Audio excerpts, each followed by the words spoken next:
اللہ والحمد للہ والصلاۃ والسلام علی رسول اللہ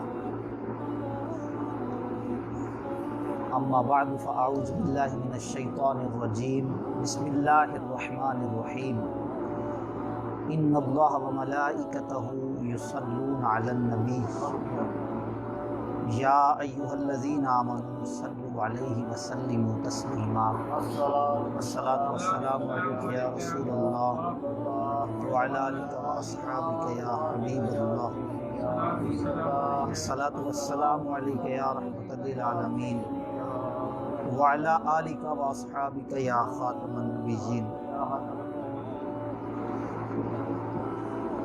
حضرت سیدنا جنید بغدادی رحمۃ اللہ تعالی علیہ فرماتے ہیں، حضرت ابن القریبی رحمۃ اللہ علیہ کہتے ہیں ایک بار مجھے احتلام ہو گیا، میں نے ارادہ کیا اسی وقت غسل کر لوں، چونکہ سخت سردی کی رات تھی۔ میرے نفس نے سستی کی اور مشورہ دیا ابھی کافی رات باقی ہے، اتنی جلدی بھی کیا ہے، صبح اطمینان سے غسل کر لینا۔ میں نے فوراً نفس کو انوکھی سزا دینے کے لیے قسم کھائی کہ اسی وقت کپڑوں سمیت نہاؤں گا اور نہانے کے بعد کپڑے نچوڑوں گا بھی نہیں اور ان کو اپنے بدن ہی پر خشک کروں گا۔ چنانچہ میں نے ایسا ہی کیا۔ واقعی جو اللہ تعالیٰ کے کاموں میں ڈھیل کرے ایسے سرکش نفس کی یہی سزا ہے۔ حاضرین و ناظرین، دیکھا آپ نے کہ ہمارے اسلاف بزرگان دین رحمہم اللہ اپنے نفس کی چالوں کو ناکام بنانے کے لیے کیسی کیسی مصیبتیں جھیلا کرتے تھے۔ اس سے ان حضرات کو درس حاصل کرنا چاہیے جو رات کو احتلام ہو جانے کی صورت میں آخرت کی خوفناک شرم کو بھلا کر محض گھر والوں سے شرما کر یا غسل کے معاملے میں سستی کر کے نماز فجر کی جماعت ضائع بلکہ معاذ اللہ نماز تک قضا کر ڈالتے ہیں۔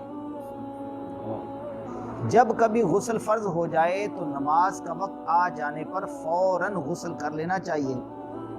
حدیث پاک میں آتا ہے فرشتے اس گھر میں داخل نہیں ہوتے جس میں تصویر کتا اور جنب، یعنی جس پر غسل فرض ہو اس کو کہتے ہیں جنب۔ سید عالم صلی اللہ علیہ وسلم نے فرمایا فرشتے اس گھر میں نہیں آتے جس میں کتا، جنب یا تصویر ہو۔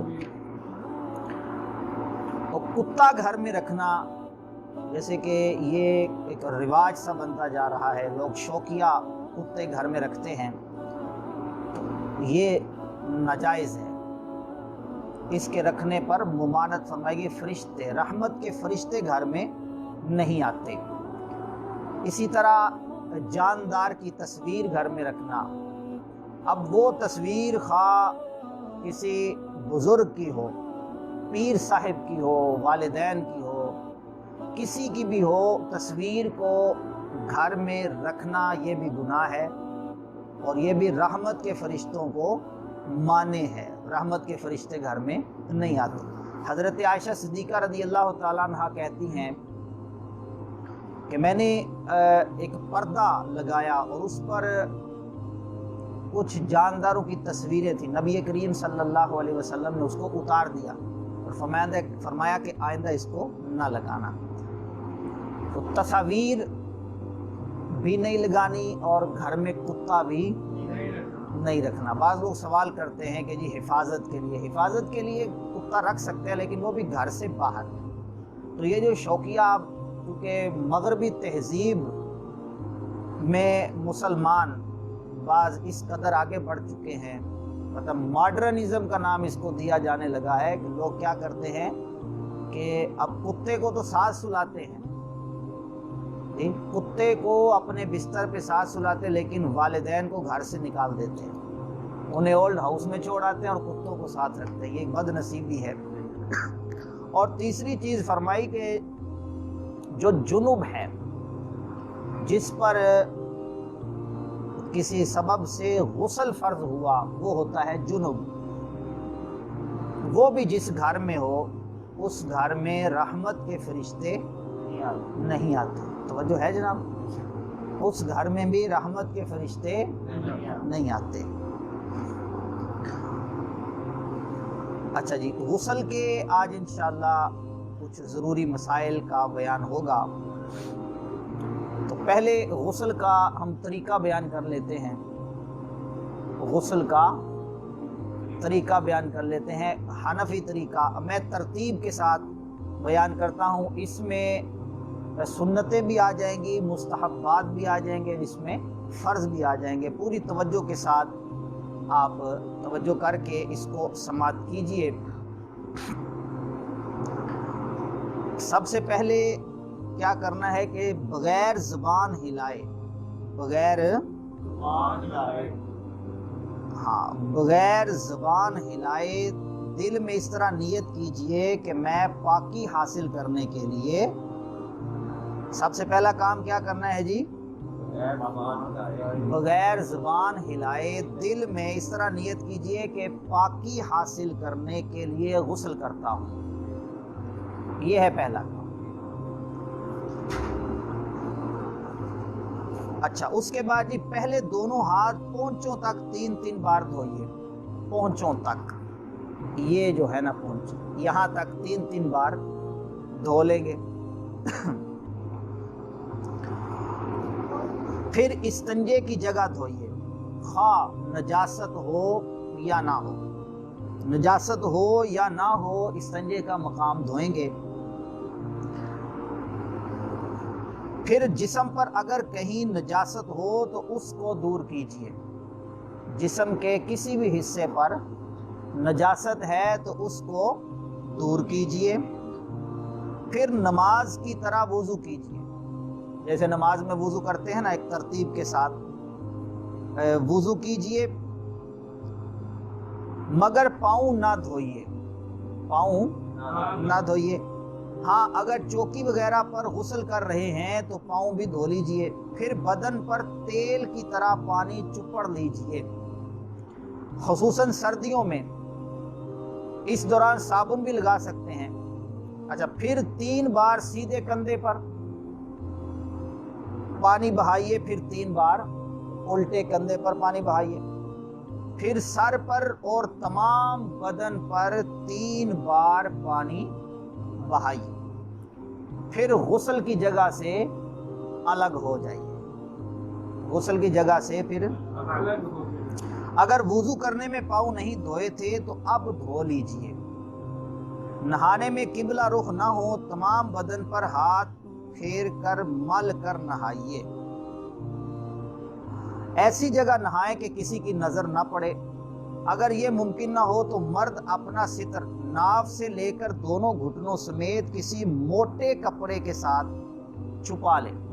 موٹا کپڑا نہ ہو تو حسب ضرورت 2 یا 3 کپڑے لپیٹ لے، کیونکہ باریک کپڑا ہوگا تو پانی سے بدن پر چپک جائے گا اور معاذ اللہ گھٹنوں کی رنگت ظاہر ہوگی یا رانوں وغیرہ کی رنگت چمکے گی۔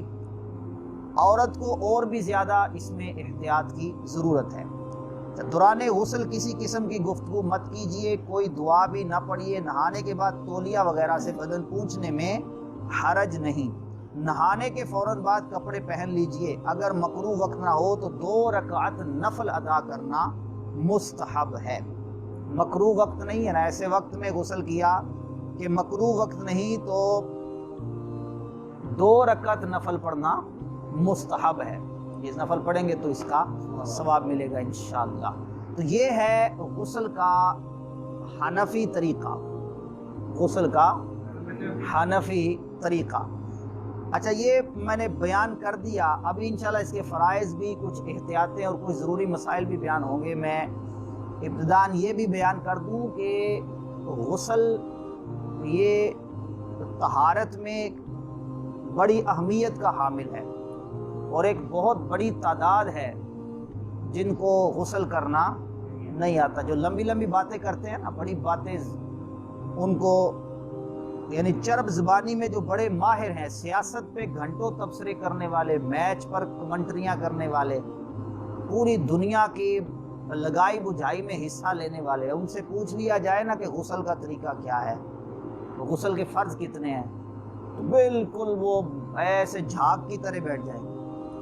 اچھا، اس میں یہ نہیں کہ وہ لوگ جنگلوں سے تعلق رکھتے ہیں یا گنوار اور جاہل ہیں، بڑے پڑھے لکھے لوگ بھی ہوں گے، ڈگری ہولڈر لوگ، لیکن دین کے معاملے میں معلومات میں کورے ہوتے ہیں، اور یہ بد نصیبی ہے، بہت بڑی بد نصیبی ہے۔ اگر وہ ہزاروں روپے، لاکھوں روپے لگا کے اچھے اچھے عمدہ دیدہ زیب لباس پہن لیں تو صرف اس سے ویل ڈریس ہو جانے سے وہ پاک نہیں ہوں گے۔ جب تک ناپاکی کو اپنے جسم سے دور نہ کر لے وہ ناپاک کے ناپاک ہی رہیں گے۔ تو غسل کرنے کا جو طریقہ کار ہے اس طریقے کے مطابق جب غسل کریں گے پاک اسی صورت میں ہوں گے۔ میں اپنی زندگی میں نے کئی مرتبہ اس چیز کا نظارہ کیا ہے کہ بڑے بڑے پڑھے لکھے اس معاملے میں کورے کے کورے ہوتے ہیں۔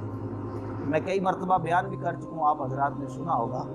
ایک واقعہ آج پھر سنا دیتا ہوں، جو جنہوں نے نہیں سنا یا ایسے واقعات سے کسی کا واسطہ نہیں پڑا تو یہ بطور عبرت، اور دیکھے کہ دین سے کتنی دوری ہے، اور ہم لوگ کہہ رہے ہیں ترقی کر رہے ہیں، ہم تعلیم میں اضافہ ہو رہا ہے، پتہ نہیں کون سی تعلیم میں اضافہ ہو رہا ہے، غسل کا طریقہ عوام کو آتا نہیں، پاکی ناپاکی کے جو مسائل ہیں ان سے اتنی دوری ہے۔ ایک مرتبہ ہم دعوت اسلامی کے مدنی قافلے کے ساتھ تھے ملتان شریف میں،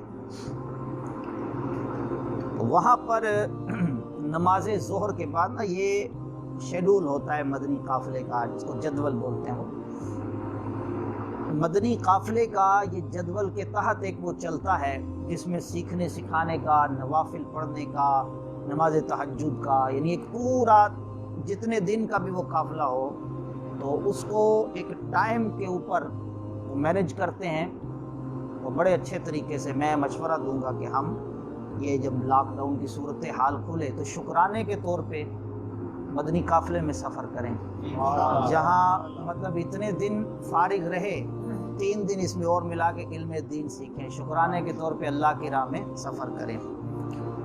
چلے لگے ہاتھ، میں بھی نیت کرتا ہوں، ہو سکے تو ہم اکٹھے چلے جائیں گے۔ تو مدنی قافلے میں نا میں عرض کر رہا ہوں کہ ایک جدول ہوتا ہے، اس جدول کے مطابق وہ چلتا ہے۔ ظہر کی نماز کے بعد اس وقت تک تو یہی تھا، جو کہ میں 2003 کی بات کر رہا ہوں، تو اب سیٹ اپ کیا ہے وہ میں خیر نہیں جانتا، لیکن اس وقت یہی تھا۔ ظہر کی نماز کے بعد یہ فقہی مسائل کا حلقہ لگتا تھا، تو اس وقت ایک دن ہم بیٹھے غسل کے مسائل سیکھ رہے تھے، تو ایک نوجوان آ گیا، تو اس نے آ کر ظہر کی نماز پڑھی، اور وہیں جیسے ابھی ہم حلقہ لگائے بیٹھے نا وہ بھی بیٹھ گیا، جیسے میں یہاں بیٹھا ہوں وہاں امیر قافلہ بیٹھے تھے، اور یوں بقیہ سارے شرکائے قافلہ، تو وہ سیکھنے سکھانے کا عمل جاری ہوتا ہے۔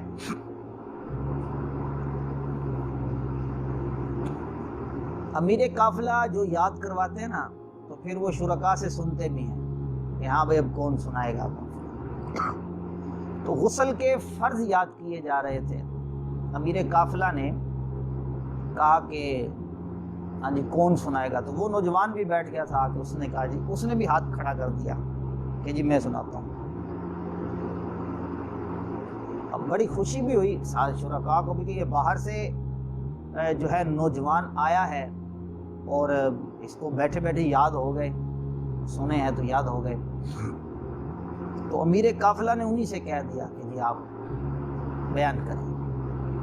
اب یہ سن کر شاید ہمیں ہنسی آئے، شاید نہیں بلکہ یقینی طور پہ آئے گی، لیکن سچی بات یہ ہے، یہ ہنسنے کا نہیں رونے کا مقام ہے کہ ہمارے ہاں جہالت کا گراف اتنا اونچا ہو چکا ہے لوگ حلال و حرام اور پاکی ناپاکی کے مسائل سے اتنے دور ہو چکے ہیں۔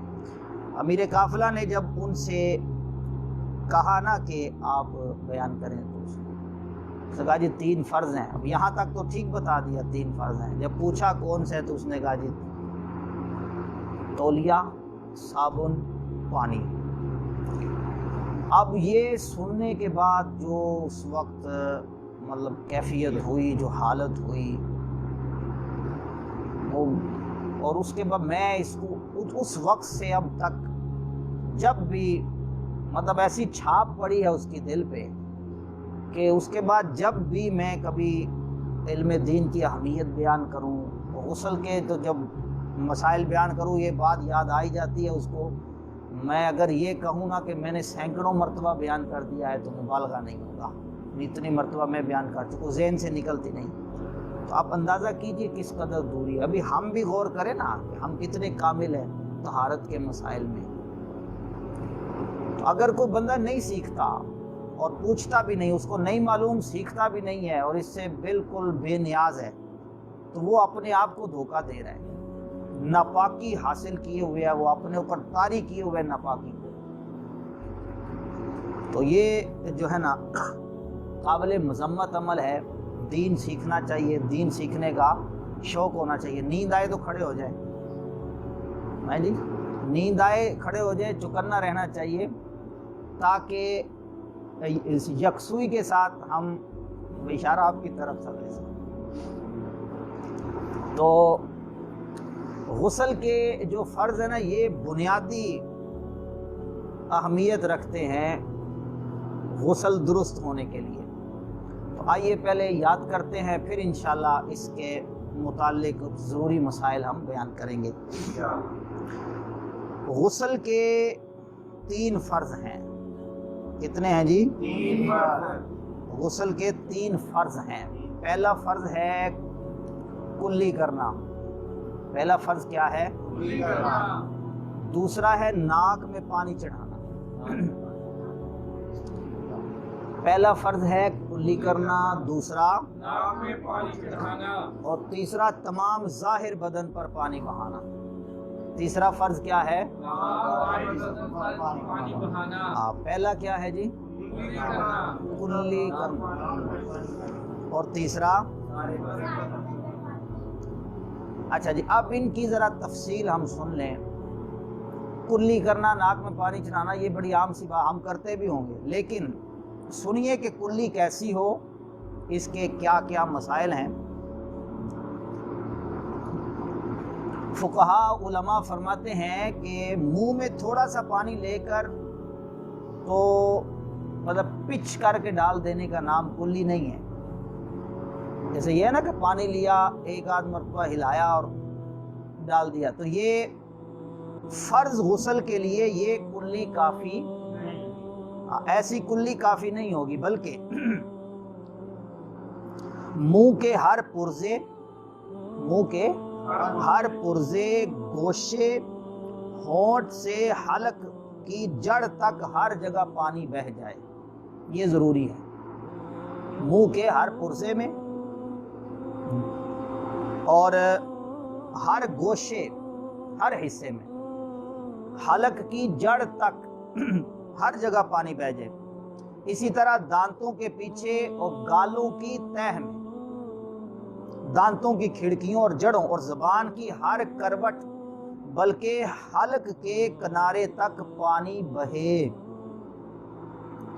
روزہ نہ ہو تو غرغرہ بھی کر لیجئے کہ سنت ہے۔ دانتوں میں چھالیا کے دانے یا بوٹی کے ریشے وغیرہ ہوں تو ان کو چھڑانا ضروری ہے۔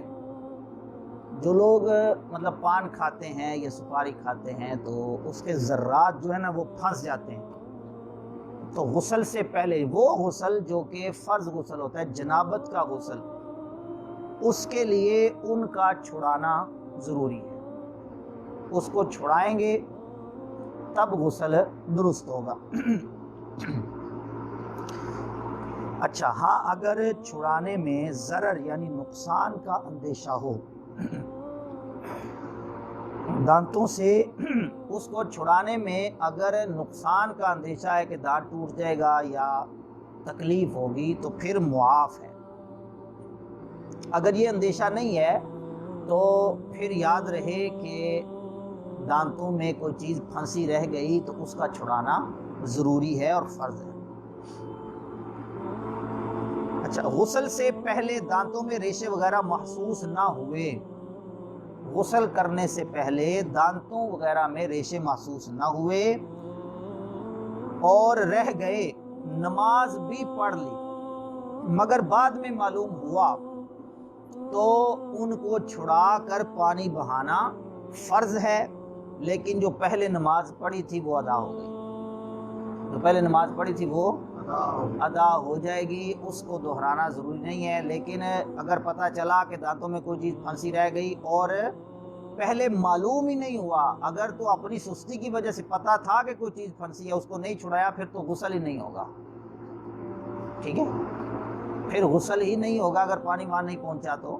اور اگر پتہ ہی نہیں چلا، غسل کر لیا، نماز بھی پڑھ لی، وہ نماز ہو گئی، بعد میں اس جگہ سے وہ چیز جو بھی پھنسی ہے اس کو چھڑا کر پانی بہانا فرض ہے، لیکن جو پہلے نماز پڑھی وہ ہو گئی.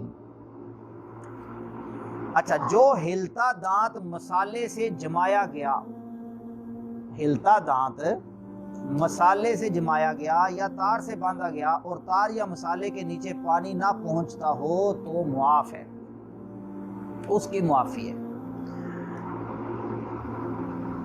جس طرح کی ایک کلی غسل کے لیے فرض ہے، اسی طرح کی 3 کلیاں وضو کے لیے سنت ہیں. تو کلی جو ہے نا، معلوم ہو گیا کیسی کرنی ہے جی، کہ کوئی منہ کا حصہ، کوئی ذرہ جو ہے نا جگہ خشک نہ رہے، ہر جگہ پانی بہہ جائے.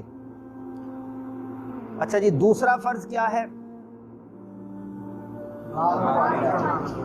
ہاں، دوسرا فرض کیا ہے جی؟ ناک میں پانی چڑھانا. اب اس کے بھی مسائل سماعت کر لیں. جلدی جلدی ناک کی نوک پر پانی لگا لینے سے کام نہیں چلے گا. مطلب چلو میں لیا اور یوں ناک کی نوک پہ پانی لگا لیا اور سمجھا کہ جی فارغ ہو گئے، نہیں. بلکہ جہاں تک نرم جگہ ہے، یعنی سخت ہڈی کے شروع تک دھلنا لازمی ہے. کہاں تک؟ نرم، ناک کی جو نرم جگہ ہے وہاں تک، اور جہاں سے سخت ہڈی شروع ہو رہی ہے نا وہاں تک دھلنا لازمی ہے. اور یہ یوں ہو سکے گا کہ پانی کو سونگھ کر اوپر کھینچیے. چلو میں پانی لے اور اس کو لے کر، لیکن اتنی زور سے نہ کھینچے کہ وہ دماغ کو چڑھ جائے، بس نارمل سا آپ کھینچے. ایک غوطہ سا محسوس ہوگا، ہلکا سا ایک غوطہ جب لگے تو سمجھ لیجئے کہ پانی وہاں تک پہنچ گیا جہاں تک ہمیں پہنچانا تھا. تو یہ علامت ایک فقہا نے بیان کی ہے کہ یہ پتہ چلے گا کہ اب پانی وہاں تک پہنچا. یہ ایک ہلکا سا غوطہ لگے گا، اس کو برداشت کریں تو انشاءاللہ فریضہ صحیح طرح سے ادا ہوگا. اچھا، یہ خیال رکھیے کہ بال برابر بھی جگہ دھلنے سے نہ رہ جائے ورنہ غسل نہیں ہوگا. بال برابر بھی جگہ دھلنے سے نہ رہ جائے ورنہ غسل نہیں ہوگا. ناک کے اندر اگر ریڑھ سوکھ گئی ہے تو اس کا چھڑانا فرض ہے. نیز ناک کے بالوں کا دھونا بھی فرض ہے، ایک ایک بال کا دھلنا فرض ہے. یہ ہو گیا دوسرا فرض. تیسرا فرض کیا ہے؟ تمام ظاہر بدن پر پانی بہانا. سر کے بالوں سے لے کر پاؤں کے تلووں تک، سر کے بالوں سے لے کر پاؤں کے تلووں تک جسم کے ہر پرزے اور ہر رونگٹے پر پانی بہہ جانا ضروری ہے. جسم کی بعض جگہ ایسی ہیں کہ اگر احتیاط نہ کی تو وہ سوکھی رہ جائیں گی اور غسل نہیں ہوگا. اب صرف یہ کافی نہیں ہے کہ ہم نہانے کو یہ سمجھ لیں جی پانی بس ہم شاور کے نیچے کھڑے ہو گئے تو غسل ہو جائے گا. نہیں، بعض جگہ ایسی ہیں اگر احتیاط نہ کی جائے، میں چند ایک کا ذکر کرتا ہوں، اگر کسی کے بڑے بال ہیں نا، بڑے بال اس نے رکھے ہیں، جیسے ہمارے اسد بھائی کے جیسے زلفیں رکھی جاتی نا، بڑے بال ہوں، اب جب نہاتے ہیں تو بال بکھر جاتے ہیں، ٹھیک ہے، وہ بال بکھر جاتے ہیں اور وہ کانوں کے اوپر آ جاتے ہیں، کانوں کے اوپر آ جاتے ہیں اور کان اس میں چھپ جاتے ہیں۔ اب نہاتے ہوئے بالوں کو ہٹا کر یہ کانوں کی جو پچھلی سطح ہے نا، یہاں پر اچھے طریقے سے پانی بہائیں گے، تب جا کر تو دل مطمئن ہوگا، ورنہ یہ امکان رہے گا، یہ اندیشہ رہے گا کہ وہ جگہ خشک رہ جائے۔ اسی طرح جناب والا یہ جو بغلے ہیں، اب کوئی نہا رہا ہے نا، وہ شاور کے نیچے کھڑا ہے، پانی اوپر سے پڑ رہا ہے، یہاں بہتا ہوا جا رہا ہے، یا اگر ٹب، بالٹی یا مگ وغیرہ کے ذریعے بھی غسل کیا جا رہا ہے، تو اوپر سے اب پانی ڈالتے جائیں گے، یہ بغلیں خشک رہنے کا اندیشہ، ان کو جب تک اٹھا کر نہیں نہ دھوئیں گے تو اس وقت تک پانی یہاں پہنچنا ایک امر مشکل ہوگا، لہذا اس کا خیال رکھا جائے۔ اچھا، پھر یہ تھوڑی اور گلے کے جو ملنے کا جوڑ ہے، یہ ہو گئی تھوڑی اور یہ ہو گیا ہمارا، یہ گلا ہو گیا۔ اب اس کے ملنے کا جو جوڑ ہے نا، یہ نیچے، اس کو بھی جب تک منہ کو اوپر اٹھا کے پانی نیچے نہیں بہائیں گے، نیچے نہیں اس کو دھوئیں گے، تو اس کے بھی خشک رہ جانے کا اندیشہ رہے گا، لہذا اس کو بھی اچھے طریقے سے دھو لیا جائے۔ اچھا، پھر اگر بیٹھ کر نہا رہے ہیں نا جی، بیٹھ کر نہانے میں یہ جو رانوں اور پنڈلیوں کے ملنے کی جگہ، یہ گھٹنے کے نیچے کا حصہ ہے، جو آپ بیٹھ کر اگر نہا رہے ہیں نا، تو یوں سمجھ لیں یہ ہے آپ کی ران اور یہ پنڈلی ہے نا، تو یہ جو ملنے کی ان کی جگہ ہوتی ہے، اب یہ ہو جاتی ہے، وہ کیا اس کو کہتے ہیں، بینڈ ہو جاتی ہے، ٹھیک ہے جی۔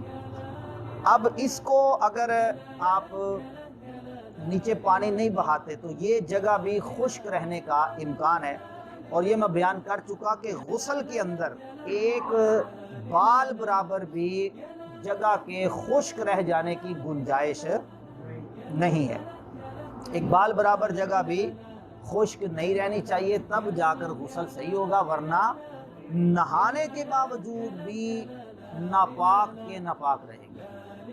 لہذا غسل میں بڑی احتیاط کی جائے۔ دیکھیں، جو اللہ تبارک و تعالیٰ کا خوف رکھنے والے اور شرعی احکام کی پابندی جن کے پیش نظر اور مقدم ہوتی ہے نا، ہر چیز سے بڑھ کر جو اس کو سمجھتے ہیں، وہ اس میں کس قدر احتیاط کرتے ہیں، اس کا اندازہ اس بات سے لگائیے کہ سیدنا علی مرتضیٰ شیر خدا کرم اللہ تعالی وجہہ الکریم سر پہ بال نہیں رکھتے تھے، حالانکہ زلفیں رکھنا سنت ہے، وہ سر پہ بال نہیں رکھا کرتے تھے، بلکہ حضرت علی ٹنڈ کرا کے رکھا کرتے تھے۔ آپ کے دوستوں نے جب آپ سے پوچھا نا کہ آپ بال کیوں نہیں رکھتے، آپ نے فرمایا کہ کیونکہ بال آپ کے تھے گھنے، داڑھی بھی آپ کی، وہ آپ کا حلیہ شریف اگر ہم پڑھیں نا سیرت کی کتابوں میں، تو آپ کا حلیہ یہ بیان کیا گیا ہے کہ آپ کی جو داڑھی تھی وہ بھی بڑی چوڑی تھی اور سینے تک پھیلی ہوئی تھی داڑھی، سینے تک پھیلی ہوئی داڑھی تھی۔ قد بھی آپ کا جو ہے نا طویل نہیں تھا، بلکہ قد بھی چھوٹا تھا، درمیانہ بھی نہیں، چھوٹا قد تھا، اور داڑھی بھی اوپر سینے تک، اور بال بھی اسی طرح۔ تو آپ نے کہا، فرمایا کہ غسل کرنے میں کوئی بال خشک نہ رہ جائے، اس لیے میں بال ہی نہیں رکھتا۔ دیکھیں، تقویٰ تھا۔ آج لوگ مطلب شرعی معاملات میں کسی وجہ سے کوئی فرض رہ رہا ہو، کوئی واجب چھوٹتا ہو، تو اس کو ترک کرنے کا نہیں سوچتے، بلکہ وہ فرض چھوٹتا ہے چھوٹ جائے، اپنی عادت و طبیعت یا اپنے شوق کو قربان نہیں کیا جاتا۔ حالانکہ سب سے مقدم شریعت کے احکام ہونے چاہیے کہ ہم اللہ کے بندے ہیں، اپنی مرضی چلانا، شریعت کو پسے پشت ڈال دینا یہ بندوں کا کام نہیں ہے، اللہ کے نیک بندے ایسے نہیں ہوتے۔ اللہ تعالیٰ ہمیں توفیق دے، ہم نبی پاک صلی اللہ علیہ وسلم جو دین لے کر آئے اس کا اتباع کریں۔ یاد رکھیں اصل کامیابی اسی میں ہے، اصل کامیابی ہے اسی میں، یہ یاد رکھنا چاہیے کہ اصل کامیابی جو ہے نا وہ اسی میں ہے کہ بندہ اس دین کا اتباع کرے جو نبی کریم صلی اللہ علیہ وآلہ وسلم لے کر آئے۔ حضرت علامہ عبدالرؤف مناوی رحمۃ اللہ علیہ نے فیض القدیر میں یہ بالجزم لکھا ہے، اور آپ نے دو ٹوک بات کی ہے کہ نجات اور کامیابی فقط اس دین کی اتباع میں ہے جو رسول اللہ لے کر آئے۔ اب وہ اتباع کیا ہے؟ وہ یہ احکام ہی ہیں، شرعی احکام، حلال و حرام، حلال کو حلال سمجھ کے کرنا اور حرام کو حرام سمجھ کے اس سے رک جانا، اس کو ترک کر دینا، جو جائز ہے اس کو کرنا، جو ناجائز ہے اس سے باز رہنا۔ تو یہ جو تقاضا ہے نا یہی نجات کا مدار ہے، اسی پر نجات ہے۔ اس کے علاوہ حضرت جنید بغدادی رحمۃ اللہ تعالی علیہ نے بھی بڑی خوبصورت بات کی، فرماتے ہیں کہ نبی پاک صلی اللہ تعالیٰ علیہ وسلم کی سنت کے علاوہ اللہ تک پہنچنے کے سارے راستے بند ہو چکے ہیں، کوئی طریقہ رہا ہی نہیں سوائے رسول اللہ کے طریقوں پر عمل کی، جو دین حضور لے کر آئے اس دین کا اتباع۔ تو یہ از حد ضروری ہے، یاد رکھنا چاہیے۔ لوگ ہم اپنے آپ پہ بھی اگر غور کریں نا، ہم کئی ایسے کاموں کی طرف زیادہ توجہ دیتے ہیں جو شریعت کو اس قدر مطلوب ہی نہیں ہوتے۔ مثال کے طور پہ مستحبات کی طرف، نعت خوانیوں کی طرف بہت زیادہ زور دیتے ہیں، مستحبات کی طرف ہے، نوافل کی طرف۔ ابھی رمضان ہے نا، جو میں پچھلے دنوں بھی کہہ رہا تھا، کوئی اگر صلاۃ التسبیح نہیں پڑھے اس کو ملامت کرتے ہیں، کوئی صلاۃ التسبیح نہ پڑھے اس کو ملامت کریں گے، کوئی نفلی روزہ نہ رکھے، شب برات آ جائے، شب معراج ہو، 10 محرم شریف یا دیگر جو آتے ہیں ایام، وہ نفلی روزہ نہ رکھے، اس پہ ملامت کی جاتی ہے۔ اور کئی ایسے نفلی کام ہیں، اگر کوئی نہیں کرتا، مستحب کام کوئی نہیں کرتا، تو اس پر تو کسی قسم کا شریعت کی طرف سے کوئی بھی اس پر پابندی ہے ہی نہیں۔ لیکن جو فرض ادا نہیں نہ کرتا، اس ایک مرتبہ بھی چھوڑتا ہے، واجبات چھوڑتا ہے، فرائض چھوڑتا ہے، تو اس کی پکڑ ہے، وہ جواب دہ ہوگا۔